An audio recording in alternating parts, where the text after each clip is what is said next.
so there was just abundance all around. And at the same time, it almost felt like I was in this. Is there a time in a life when it's too late to look at sensuality and sexuality for a woman? I don't think that it is ever too late to begin exploring your wholeness, exploring your body. I don't think that it's ever too late. I think that, in fact, in many ways, where do we find to build the pleasure and to bring pleasure as part of our wealth creation, legacy building? Where do you start? I would say the very first piece is to...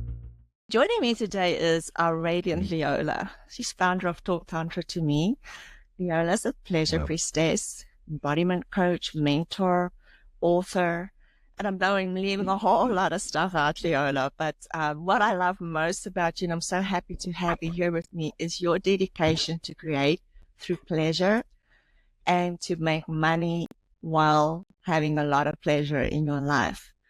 I welcome, and I'm so looking forward to this conversation with you today. Yeah, thank you so much for having me on. It is such an honor to be a part of this conversation. Thank you so much to the listeners for opening yourself up to, these taboo topics. As Hilda had said, talking about pleasure, talking about money. These are topics that, generally we're told not to talk about, growing up. It's like money, sex, and religion. Those are the three things that we're told not to talk about. And so I love that you're creating this space to have these conversations, because I believe that there is a lot of power in these conversations and in these themes. And I'm all about empowering women and men, but you are one of the few voices that's teaching that money and pleasure is not either or, but they go together and they should go together. But before I get to really that part of the conversation, I listened to one of your podcast episodes, I think it's called Prosperity Codes, where you explain abundance and prosperity. And it was it really hit me. So few of us really think that there's a difference and what the difference is. Just speak to us about abundance, prosperity, and how your journey about discerning between the two. Yeah, absolutely. For me, and I kind of share this story in the podcast episode, and I'll share kind of the cliff notes here, because I feel that giving real life anecdotal stories tends to be what really lands for people. So for me, I spent many years striving towards abundance. That was my North Star. And a few years ago, I came to this place where it was clear that I had come to that manifestation. The abundance was there. I had an abundance of opportunities through work. I was making more money than I had ever made. I had an abundance of social invitations, so many social invitations that it wasn't even possible to say yes to all of them. I had an abundance of love in my life. I was newly engaged. And so there was just abundance all around. And at the same time, it almost felt like I was in this golden cage, right? Because what abundance actually means, when you look up the definition of abundance, it basically means a lot of things, a lot. Abundance means having an excess amount. And in reality, I came to a place of realizing I don't even necessarily want an excess amount. I want just the right amount, and also just the right amount of spaciousness. And that's really where I started to get curious about prosperity. And to me, prosperity is a little bit more of a feeling and energy of well-being and overall goodness that is like abundance's older sister. It's like she's got them. She's grounded in what really matters in her life, her values. And that's one thing that I love about Tantra. So the lineages that I have studied under, that I've taught for the last, I've studied Tantra for 11 years. I've been teaching it for about 6 years. I also work a lot with shamanic sexuality. But Tantra specifically, to me, is this journey of calibration. And Tantra recognizes that there is no right, wrong, good or bad for any one individual. It's really what is right for you in this chapter, what is getting you closer to your higher self. Like the definition of Tantra itself, Tantra is a the word tantra is a Sanskrit word, and tantra is this beautiful practice based on, living a turned on life, being fully present in your body. But tantra and the word itself comes from East Asia. Sanskrit comes from East Asia. And Sanskrit is this ancient language in which many tantric texts were written in, as well as Hindu texts and other, powerful philosophical texts of the ancient East Asian world. But tantra is actually two Sanskrit concepts put together. Tan means to expand and tra means to liberate. So when we're living a tantric lifestyle, we're living one that is expansive and liberating. But the beauty of that definition is that it's so broad. So what's expansive and liberating to me is going to be very different than it is to Hilda or into, any one person listening. And on top of that, it's different for each person in different seasons of their life. So this was a time, the story that I'm sharing about this reprogramming around abundance and prosperity, I had this calibration, I had this shift of noticing, wow, for a long time, striving towards abundance really worked for me. That was bringing me closer to my higher self. That felt expansive and liberating until it didn't. And then there was a calibration piece where prosperity and that kind of became the new North Star, if you will. And since then, that was I think that was like 2 years ago, almost 2 years ago. Like maybe, I think it was about 2 years ago. It doesn't matter. The reality though is like versions of myself have died since then and new versions of myself are coming online. And, recently I've been through quite a big personal shift. And so there's a new definition of prosperity. There's a new definition of abundance that is coming alive within me now. There's a new calibration to my highest self. So that's kind of what I shared on the podcast. I went a little bit deeper, obviously, but I'm curious if you'd like me to go deeper. Do you think it's a life events that made you wise? Oh, I love to just say prosperity is abundance's older sister. Is it events that, okay, now I need more, I need different, I'm just tired of having abundance, or there's got to be something more or something different out there? Because sometimes when you have a lot, you're scared to say there's got to be more or it's got to be different. I love this question so much because to me, this is really going a layer deeper and reading between the lines, because yes, absolutely.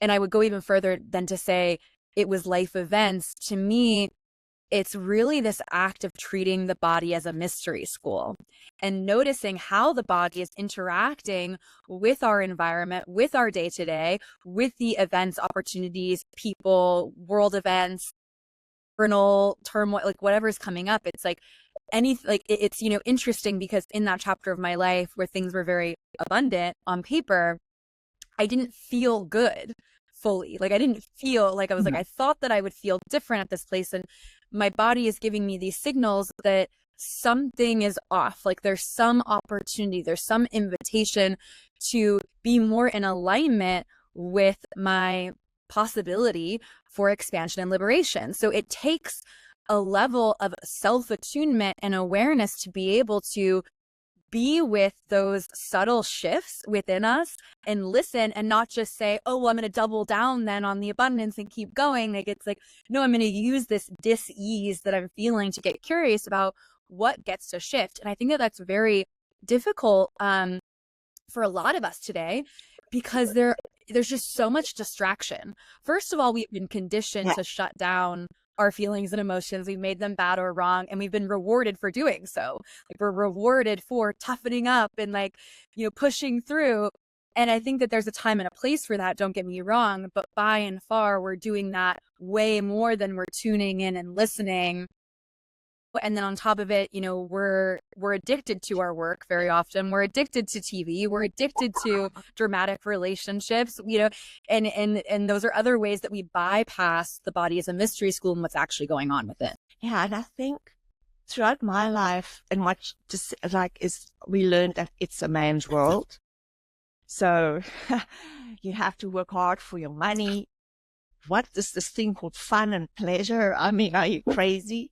I mean, you're a younger generation, but I'm sure you got some spin-offs of that message that's been so to really, how do women just feel like you've never done it? Where do you start? Like, I know I follow my curiosity and I find you and we work together, but it's, where do you start if you like the person that's, there's more abundance, I want more. And how do you, what's the process of embodying, I can't even say that word now, wealth and embodied money? Yeah, I would say the very first piece is to really slow down and listen. And this can be challenging again because our our general first reaction is, how do I fix this? What do I need to do to get there? But in reality, that reaction might take us off course, because as we've learned, like, wealth and success is subjective. Like, it looks different from person to person. And so you might be striving for the car and the house and the number in the bank account, but is that actually going to get you what you really want deeper down? And to a degree, probably, like, there's probably a level of joy and pleasure that, no judgment, those things are going to give you. Like, I get a lot of pleasure from my home, and I drive a Porsche, and I have a great wardrobe. Like, and I think that what I've realized is that there is a deeper desire often beneath that is more energetic. And oftentimes when we can tap into that energetic piece of what we're looking for, our outer world reflects our inner world anyway. So we begin to have a more abundant life as a result. So for me, for example, like, I fell into the world of Tantra. I got into it for the cool sex tricks, but it wasn't very, very far down the line that I was, healing my relationship to my inner child, and healing my past sexual assault, and healing my body image and my body dysmorphia, and doing all of this deeper, grimier shadow work stuff that, interestingly, like, my whole life changed. Like, it wasn't just like my sex life and my relationships changed. It was like, I started to believe in myself to a degree that I was able to step into my purpose. I started making more money. Like, it's kind of just a domino effect that can happen when you tune into the deeper, more subtle parts within you. And then there's a whole other piece of, like, what is your relationship to your work? What is your relationship to your money? So I teach about, treating money as a lover. Right? So many of us have, like, these avoidant or anxious patterns with money or with our business. If you look at the attachment theory, which I'm thinking that probably you're familiar with, and a lot of people listening are familiar with as well. But we often talk about the attachment theory in regards to romantic partnerships and sometimes friendships or familial relationships. We don't talk about it as much in relationship to our money or our work. And so there's this curiosity around, okay, like, what is my relationship to money? What is my relationship to my work? Where am I? Like, as you had said, I think that we're raised to be, like, in a man's world where it's like, there is this, like, are you treating your business like a lover when you're acting like a man, and you're in a woman's body?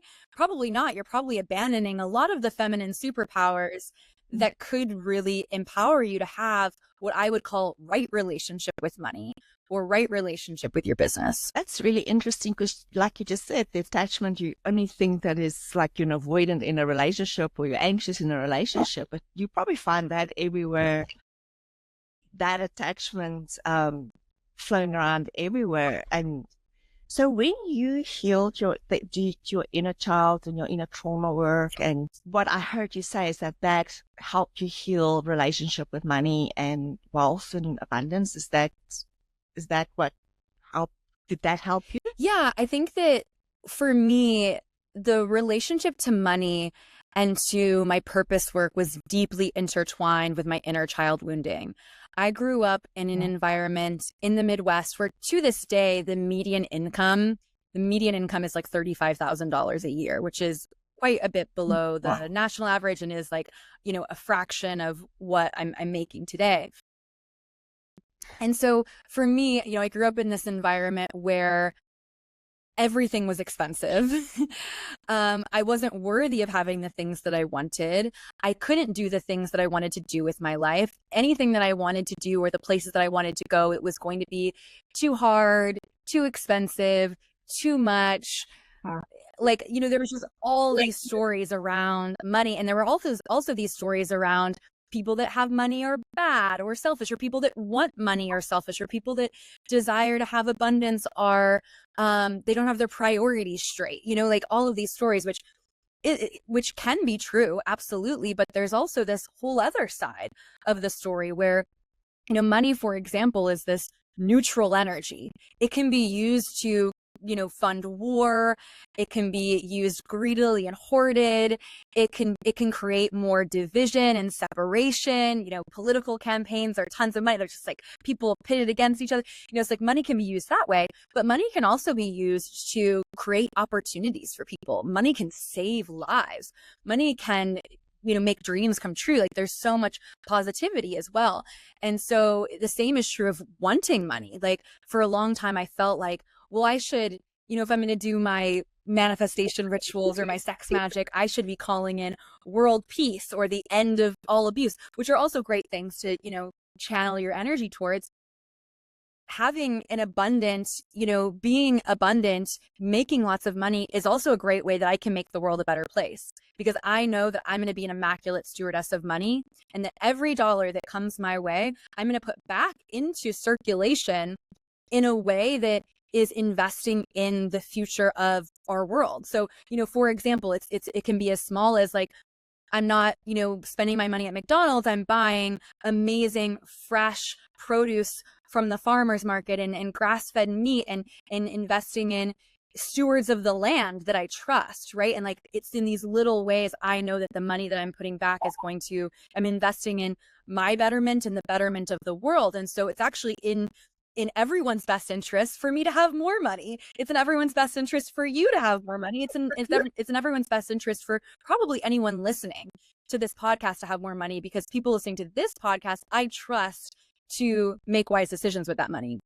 So just tying it back with the inner child work, like for me, I was healing a lot of the beliefs, the worthiness, the scarcity mindset that I inherited as a child and was carrying into my adulthood as well. Thank you for sharing. And I think this month I have a series of conversation on money and like looking at money from different angles, how it can be feminine and the inner relationship. And one of the conversations I'm also having is women's fear around money in making the money decisions, because they feel so masculine if they make the money decisions. And apparently even now, as with the younger women, they make even less financial decisions, or they almost abdicate. And to me, now is coming on the other side of living through 30s, 40s, and through 50s, is the skill set we think we need the least is the one we eventually needed the most, just to create that life of abundance. And create that clarity, I think, is what you were saying, is to have the clarity why we want to have the things we want. And then this brings me to pleasure. What is the definition of pleasure? And do you find, I know when I started working with pleasure, is like, what is it even? Like, it wasn't a word when I grew up. Do you find women are triggered, or people are triggered, or have different,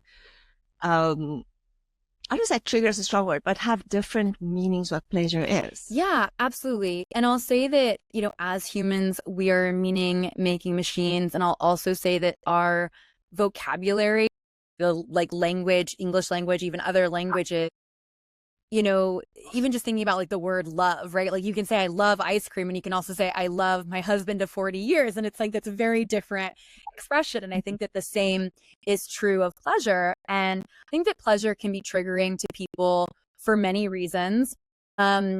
To me, pleasure is medicine. For me, pleasure is a message. Pleasure can be like a guidepost towards what is really lighting me up in life. But I think that there is a attunement that needs to happen within the individual to know, what is the fast food surface level pleasure versus what is the deeper pleasure of my soul's calling. And even being able to be an alchemist and find pleasure in the places that we've been told not to look, or in the places that might feel hard to look, like, finding pleasure even in something as complex as grief. Like grief and pleasure feel like the antithesis of each other, right? But there's a possibility to find that in the deepest depths of grief or loss, there's a measure of how much we've loved. Like that's what grief is. It's like love that doesn't have anywhere to go. And can you find pleasure in how alive you feel in the love that doesn't know where to go? And like, oh, like there's beauty in that. There's pleasure in it.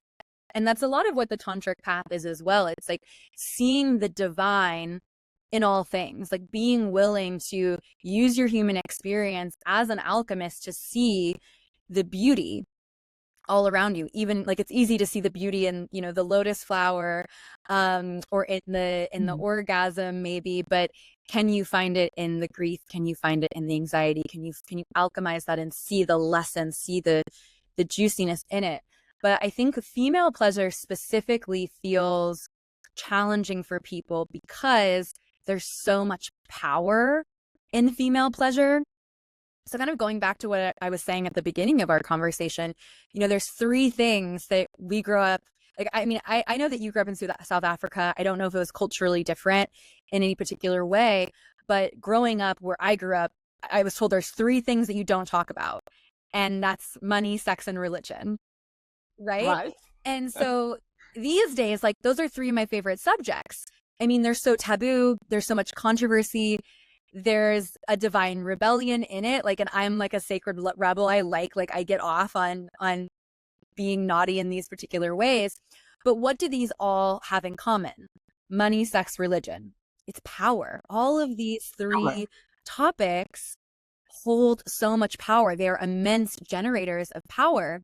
And I would argue that pretty much every adult person has the ability to tap into all three. And I think in general, women also have like a deep relationship to all three of these. Like maybe religion isn't like the right word, but I think that women have a unique connection to the divine through the feminine power of intuition, right? I think that you know, obviously sensuality and sexuality, like women have such a power there. And I also think that, you know, women, I don't think it's a coincidence in many ways that women haven't been able to have businesses or own land or even have credit cards like up until like the last 100 years, you know. And it's like, to me, it's because like women in charge of money, you know, there's a lot of power there. But interestingly, you know, we've been conditioned to not talk about these topics, and on top of it, to fear them. And it's my belief that we've been conditioned to fear these topics because, again, this is where so much of our power is. And so it's easier to make people afraid of these things because then they're easier to control in a way. I manipulate. Yeah. So, yeah, there was something else I wanted to say about this, but I think that, you know, just recognizing that like the fact of the matter is these three qualities, especially money and sex, like I think they've been made out to be dangerous, right? And I think that like it's fair, like these things can be dangerous. Sex can be dangerous. Money can be dangerous. We talked about some of the ways that money can be used to create more danger in the world, but we don't create safety around these energies by avoiding them, by fearing them, by shutting them down. We create safety by actually mastering these parts of ourselves. And I think if you grew up the same culture of what not to be, so our parents never had those discussions with us, and then we have kids, and so it's like coming down the ancestral path. Nobody's having these discussions, and we just follow on and making our own mistakes, and is learn by default. So for women my age, in our 50s, that's, you know, grew up in this very masculine, patriarchal world, and I'm so beautiful that this world is changing for the younger generations, and hopefully it will swing upwards as well towards the older women to benefit. Where do you start? What if you've worked and you've created wealth and created, where to me the transition is that we now go into the latter stage of life where we build legacy and our stories. Where do we find how do we start? By like, is it just a curiosity? Where do we find to build the pleasure and to bring pleasure as part of our wealth creation, legacy building? Where do you start? Finding you, besides finding you. Let's start working with. Or you at this point, because you're the living embodiment of it as well. So if you're listening to this podcast, right place. Yeah, and I think it would be really interesting to hear what has worked for you. But I think that my number one suggestion to start would be to get more curious about the full range of the feminine. And in that way, excavating your full self, excavating your authentic self.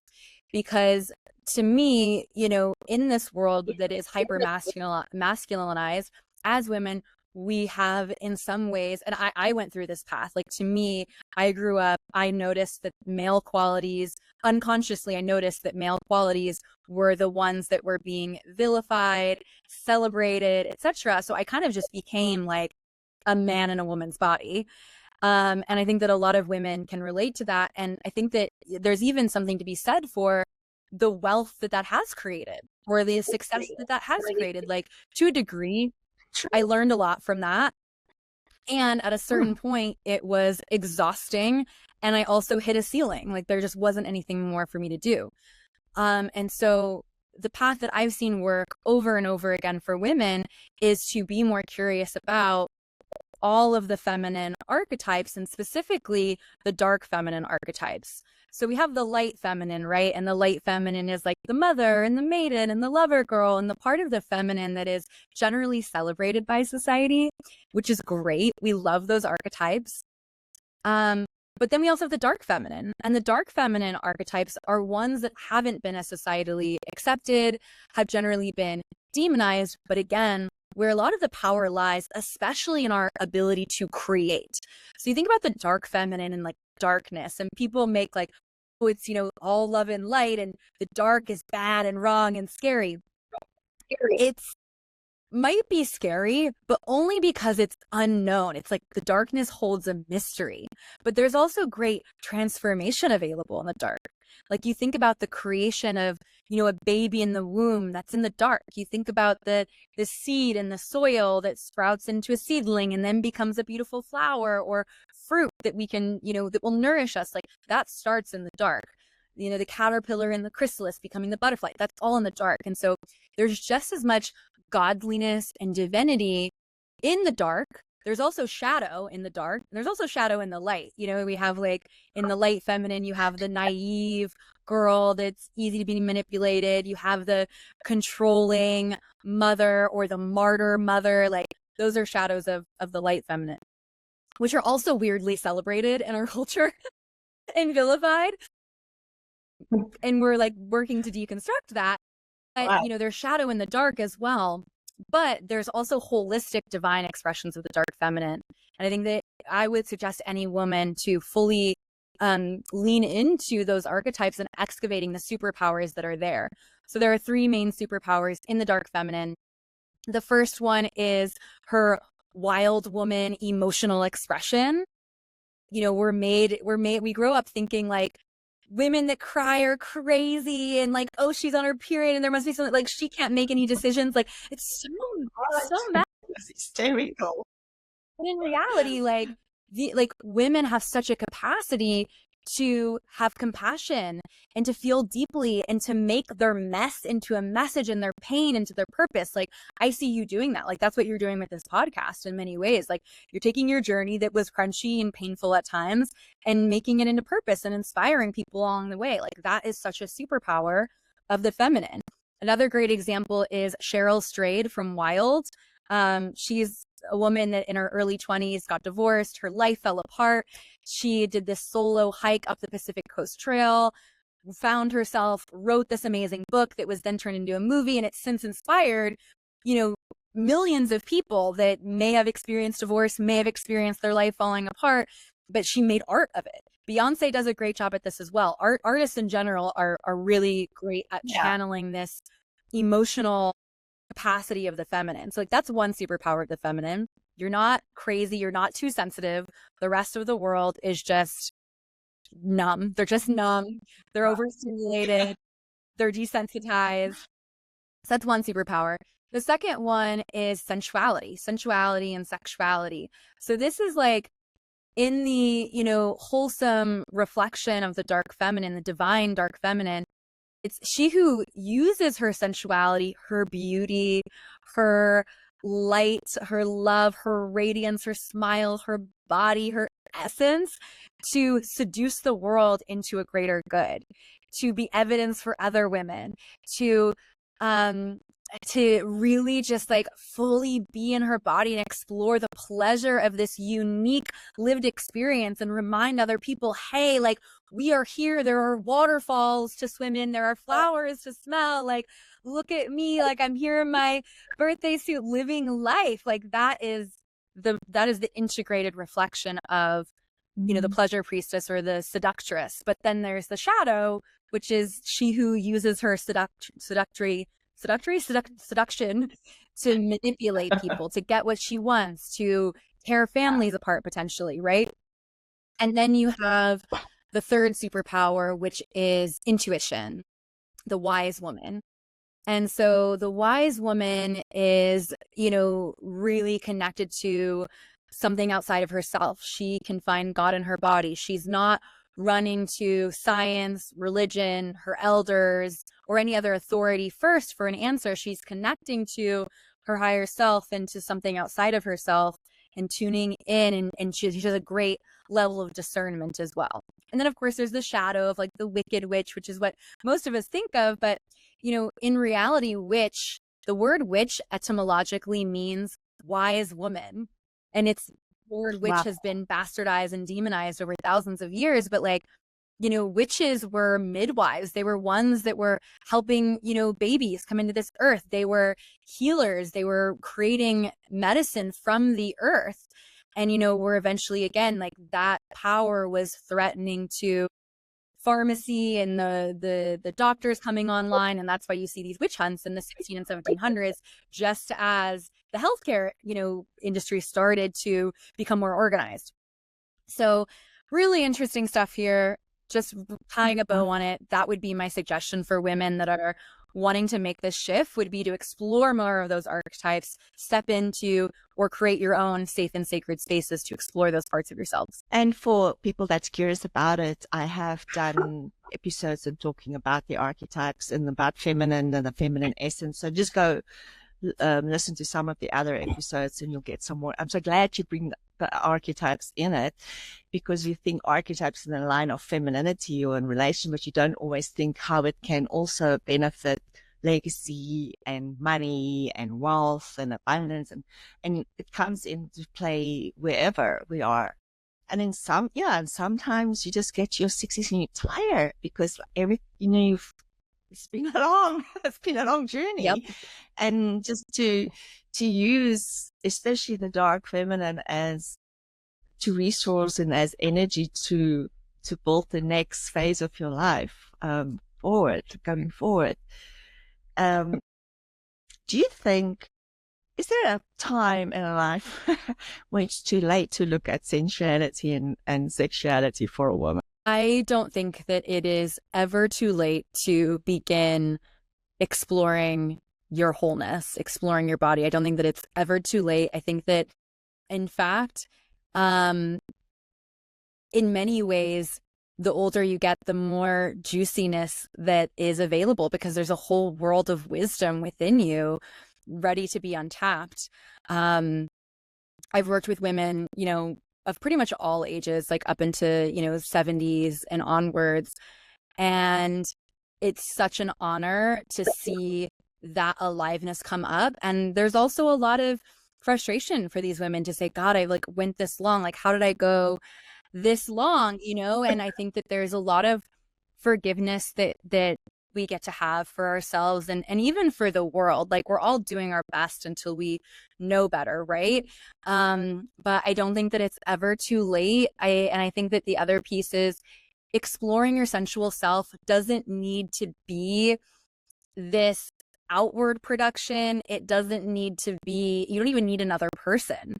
It also doesn't need to look super erotic and hypersexual either. It can really just be allowing yourself to move in a sensual way and inviting rhythm and touch into your body and connecting with your five senses, connecting with, you know, senses and smells and touch. Like, it can be really rich and juicy. To me, it's like, it's just really making love to life. Ah, I love that. Yeah, sometimes like just like I learned from you as well. It's like when you put body lotion on or in the shower, just feel like. A lot of people get confused like between sensual and just feelings. Essential is just how your body is experiencing life, and we so often disconnected from how our body is experiencing. Yeah. This thing called. Yeah, a great meditation, and it's not even a it's more of like a moving meditation or a lens through which to look at life, is considering, you know, as much as possible throughout your day, asking yourself, how can I make this moment even more pleasurable? And again, it's something like, how can you find God or pleasure or something juicy in like cleaning the dishes, for example, something so mundane and blah, blah, blah. It's like, but what if you actually slowed down and enjoyed the warm water flowing over your hands and like looked at the little bubbles and the colors and they're floating around, and you thought about, wow, like I created this amazing meal and I got to share it with so and so and my belly is full, and like just connecting to the, like, it's making a moment much bigger. And this makes your life much bigger. Like, for so many people, years of their life go by and they're like, what happened to those years? And it's like, they weren't in pleasure, that's for sure. They were just going through the motions. And it's like, if you want to live longer, you want to make your life better, pleasure is the secret sauce. And I'll say that over the years, I've worked with, met, become friends with many women that are, you know, practicing tantrikas, whether they're doing it professionally or they're just doing it, they're, you know, working in corporate, and this is just like how they live their life. It doesn't matter. You don't need to be doing this work professionally. But these women, I swear to God, they all look so much younger than, you know, what they say their age is. And I've also had women come to me and they start working and with me, and it's like, at first I have this one woman that I think of in particular, and she would always wear beige and she had dark brown kind of hair, and by the end of our time working together, she's wearing rainbow colors and her hair is dyed, you know, pink and blue. And it's like the aliveness that's available, you know, and the vitality that you can actually tap into by living your life in this way is incomprehensible. It's reverse aging, honestly. That's an amazing story, or beautiful story. Like, yeah, it's reversing aging. Just again, another benefit of tapping into pleasure. And what is, yeah, I want to try that dishwasher thing. Not washing dishes and making that pleasurable experience. I know you recently wrote a book. Do you want to just talk to us about your book? Yes, I would. I'm gonna actually grab it here. I'll also add, sorry, this is probably not professional, I'm moving things around, but it was like the computer was sitting on top of it. I want to add one last little bow on the pleasure talk, because I think that it's like really like, oh, it's nice to talk about pleasure and how it can be good for you, but I just want to acknowledge that it's easy to be skeptical to this, you know? And I want to bring in for the skeptics some scientific meat to chew on. There are legitimate scientific studies that show that pleasure, and specifically orgasm, boosts your immune system, it regulates your nervous system, it impacts your mental health in a positive way. Like, there are so many things that just, even just like the physical health benefits that pleasure has on your body, scientifically proven. So give it a go, give it a try. Science says it works. I've seen it time and time again. I don't need the science. I've witnessed it for myself and for others. It's amazing stress releaser as well, being in pleasure. So highly recommend it. My book. So I wrote a book. I published it last year. It's called Sacred Sex Ed. It's available on Amazon and on my website. But basically, Sacred Sex Ed is the sex education that you probably didn't have, but that we all desperately need. It is a sex education that is honest, empowering, and pleasure-based. The book comes in 3 parts. So the first part of the book is really all about sexual shadow work, like doing an emotional shadow work and also intimate shadow work in general.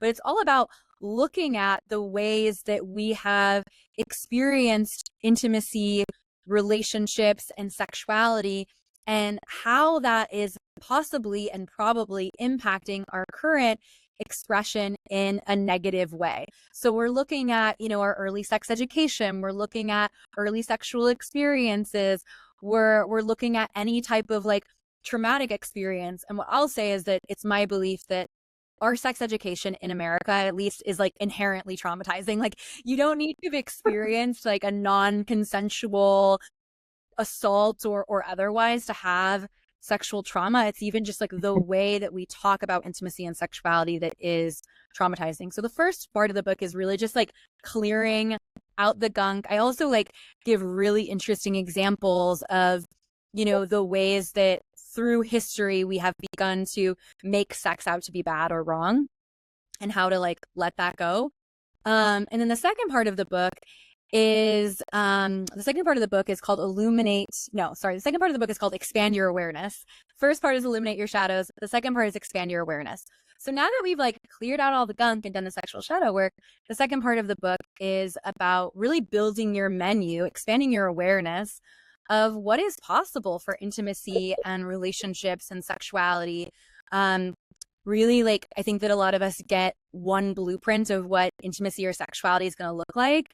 And this is just expanding that and also highlighting the reality that sexual liberation is going to look different from one person to the next. It doesn't mean that you need to go start an OnlyFans and become polyamorous. It can also look like treating your body like a super exclusive temple for the very first time. This is another piece on kind of like that tantric perspective of calibration, right? Like figuring out what is in alignment for me in this chapter. But we also talk about different relating styles and, how to have conscious conversations around intimacy and sexuality. And then the last part of the book is called Liberate Your Arrows. And this is where we really tap into like the power and the punch and the juiciness of your sensuality and your sexuality. We talk about conscious kink and sex magic and moving in the world as an embodiment of sexual liberation and how empowering that can be, and the types of experiences you can magnetize into your life by living that way. So that's the book. Again, Sacred Sex Ed. It's available on Amazon. There's an audiobook was just released as well, thanks to AI. So if you're, a podcast listener already, you can listen to the audiobook. But yeah. That's amazing. Yes. And when we tap into that deep, deep work and the sex magic that you've been talking about, it does flow out into every other relationship with anything else in your life. Leola can be found at talktantra2me.com. So let me just say that again. You can find Leola at talktantra2me.com. You might have to say it in an American accent. On Instagram. Are you on TikTok? I got banned. Okay. I'm too much of a threat to the powers that be. They like to censor me. That's when you know you have powers, when they ban you. That's when you're making a difference. And there's lots of offerings and products that she offers and bring to the world. I know you're working with another program. Do you want to just quickly share that as well? Yeah, absolutely. So you can find all the things that I do at Talk Tantra to Me, like Talk Dirty to Me, but talktantra2me.com. I'm also on Instagram as Talk Tantra to Me. And yeah, I work with, over the years, I've worked with all different types of people and all walks of life. And I still do, especially in one-to-one containers. But a lot of my joy and excitement for my work and for life right now is really in empowering women to step into, their full feminine power via an initiation called Pleasure Priestess, which is a year-long container to do love and life together. It is online and in person. We do some really powerful rituals that are amazing to do on yourself, but you can also share them with, your beloved, your sisters, even clients. So that's one amazing way to deepen in this world and in this work. And then another thing that I'm really excited about are our retreats. So we do a few retreats a year. And the Tantra Love Retreat is one that I'm like so proud of, and men, women, and couples are invited to that retreat. It is such a great value to get, kind of broad strokes, what is Tantra, and do some shadow work and also have a ton of fun. The talk says enough. Thank you so much for joining me today. We're talking about pleasure and wealth and prosperity and legacy. And I think there's so many nuggets and advice and golden places for women in their second stage to go to find and go deeper into what that next level of me is. Thank you for joining me, Leola. Appreciate it. Thank you so much for having me. This was such an incredible conversation. Would love to hear what y'all listeners are thinking. Feel free to reach out. But yeah, sending much love. Thank you.